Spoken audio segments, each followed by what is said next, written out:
Ticket জটিলতায় Malaysia যেতে না পারা 18,000 শ্রমিকের কপাল খুলেছে এবার। মার্চ এপ্রিল নাগাদ তাদের মালয়েশিয়া পাঠানোর চেষ্টা করছে সরকার। এতদিনের অনিশ্চয়তা অবসানের খবরে স্বস্তি ফিরেছে শ্রমিকদের মনে। সাদিয়া কানিজের রিপোর্ট। দীর্ঘদিন বন্ধ থাকার পর 2022 সালের আগস্টে বাংলাদেশি কর্মীদের জন্য কাঙ্ক্ষিত মালয়েশিয়ার শ্রমবাজারের দরজা খোলে। 2024-এর 31 মের মধ্যে দেশটিতে 4.5 লাখ কর্মী পাঠানোর সিদ্ধান্ত হয়। তবে শেষ মুহূর্তে টিকিট জটিলতায় 18,000 কর্মীর আর যাওয়া হয়নি।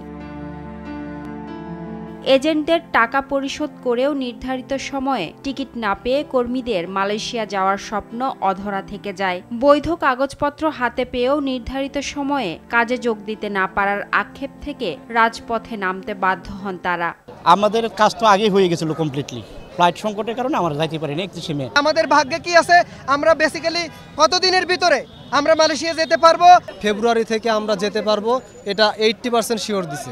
অন্তর্বর্তী সরকারের উদ্যোগে এবার ভাগ্য খুলতে যাচ্ছে তাদের। টিকিট জটিলতায় আটকে পড়া কর্মীদের মার্চ এপ্রিল নাগাদ মালয়েশিয়া পাঠানোর উদ্যোগ নিচ্ছে সরকার। কি পদ্ধতিতে তারা যাবেন, কত সহজভাবে যাবেন যেন কর্মীদের আর কোনো হ্যারাসমেন্ট না হয় যারা যেতে পারেননি, তো সেগুলো নিয়ে কথাবার্তা চলছে। আমরা যেভাবে তাদেরকে অ্যাপ্রোচ করেছি ওনারা নীতিগতভাবে অনেক জিনিসই মেনে নিয়েছেন। মার্চ এপ্রিল নাগাদ আমার মনে হয় যে আমরা ব্রেক থ্রু করতে পারবো। আরও 18,000 শ্রমিক মালয়েশিয়ায় কাজে যোগ দিলে দেশে রেমিটেন্স প্রবাহ আরও গতি পাবে।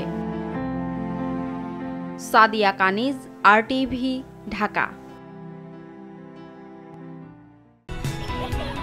মেয়ের জন্য ফিউচার প্ল্যান করে রেখেছি আমার ফাইন্যান্সিয়াল পার্টনার আইডিএলসির সাথে।